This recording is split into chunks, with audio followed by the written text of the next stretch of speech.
Hello everybody and welcome to another episode of Bungle Collects. I am the winning Bungle. Clearly the losing Lady M then. Correct. Just a foregone conclusion. And we're going to be going through £250 worth of 50 pences, trying to find the rare and valuable ones, the ones that you can find in your change. Hopefully ones that are worth more than the face value of the 50p that's stamped on them. And in this episode we're trying to find coins for Lady M's book.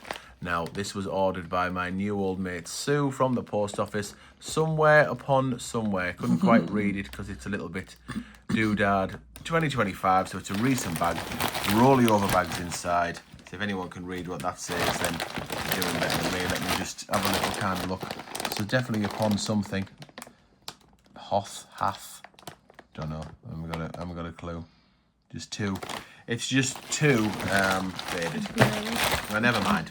Let's get this administration done. Let's get this party started. We'll get the bag open. We'll get the 25 lovely bags out there.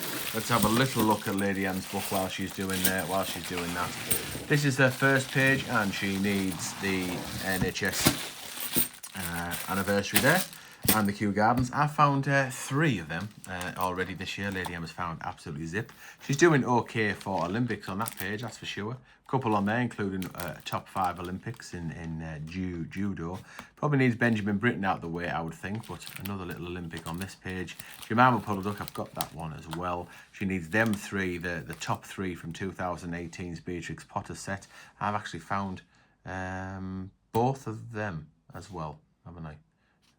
Found that twice, and I found Mrs. Tittlemouse 3 times. I am doing absolutely amazing. I've also got a salmon. But enough about me. This is Lady M's hunt. Lady M. Let's see what's what.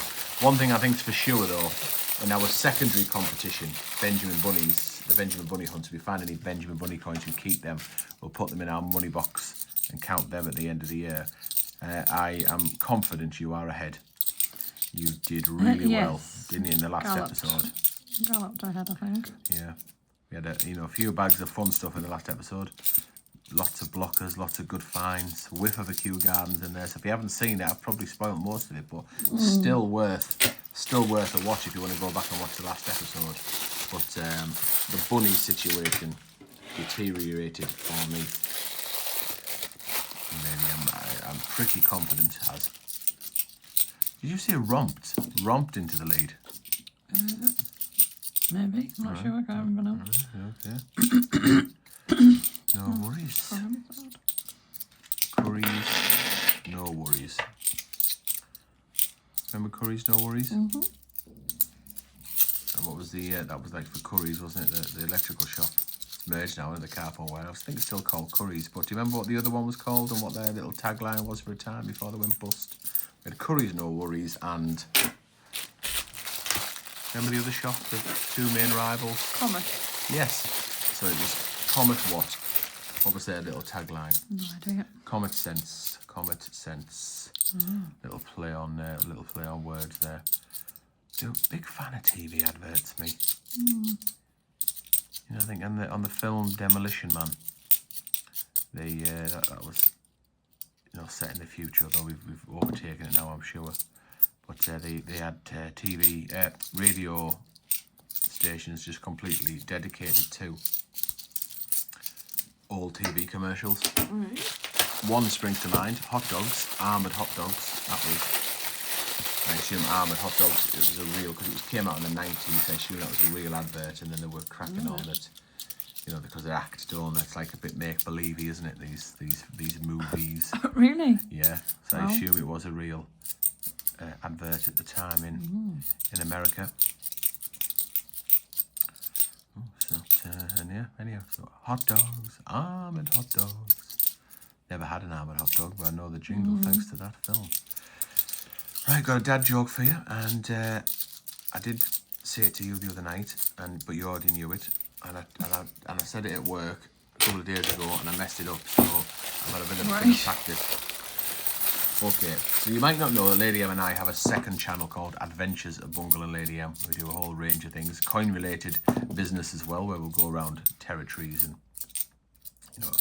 crown dependencies, Gibraltar, Isle of Man, things like that, coin hunting. But it's also a little bit of a travel channel, and we also have bees, so we track our progress in beekeeping on there. Still no commemoratives, Lady M. Still absolutely jack all. So I've got a bee joke. So ultimately, which type of bee is really good with computers? Is it the Canadian bee? So is it a bee from Canada? Or is it a bee that is from America? What is the best bee when it comes to computing? It's not the Canadian bee, it's the US bee. US bee, do you get it? Does everybody get it? Are you thinking, yeah, that is absolutely spot on? There you go. You can take that to the bank. You can tell your mum, your dad, your auntie, your uncle, your cousin, your dog, your kids, your next door neighbour, your friends, your relatives, anybody you want, you can take that to the bank. And to be honest, that's probably going to be the highlight of this hunt. This feels like this is a complete and utter bust. This feels like this is going to be absolutely nothing. And I tell you what is so sweet, because I could have chose this bag and I didn't. I chose the bag, the beauty bag, the bounty that was. And this is really, really making me feel real good. I don't think we've had a complete bust for a long, long time, have we? I don't think so. But this is gonna be a hunt under 10 minutes. That is gonna have absolutely nothing on it. Oh dear. But you never know. You just never know, dear. It can all change on a flip of a coin. But it is not looking good. Talk about one extreme to the other. I'm gonna have a moment now, a moment of silence, a moment of mourning to respect the death of this coin hunt. And probably the chances of Lady M's win. Or imagine I pick this bag, and then the bag that you would have had, you'd have had 3 for the book, and a blocker for me as well, wouldn't you? Oh no, you'd have had 4 because you didn't have athletics either. Oh, what a shame. Always a chance of an NIFC shield, I suppose. Although someone who's gone to these lengths to take out every single commemorative coin, I mean, what's the chances of not getting a commemorative coin in 500 coins? If someone's going to them lengths, they're checking for the not intended for circulation as well, aren't they? You would imagine so.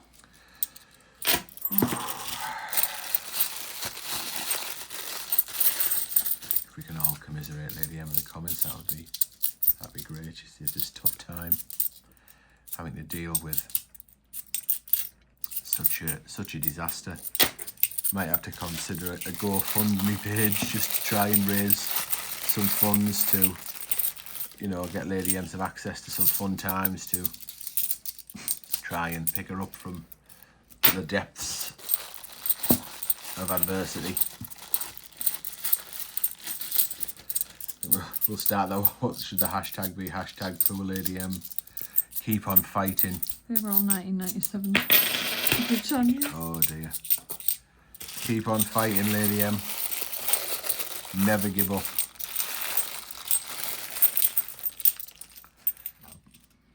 It's not over till the fat lady sings.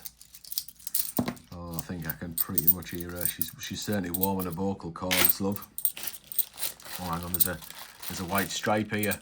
What does the white stripe mean? Is this the bag? Does this mark the bag of commemoratives? Does this mark the bag of Kew Gardens? Or is it just a random white stripe? I tell you what, if this was me, I'd be absolutely gutted. I'd be crying my eyes out. You're going to be the bigger person, aren't you? And just go, yeah. Oh, dear. Clearly you're not the bigger person. Oh dear me. Well, if that isn't worth a subscribe, I don't know what is. So the plum find, the top find is this peelable thing, sticky something or other. So we should all thank that. I think the least said about this, the better. Thanks very much for watching, and we'll see you in the next episode.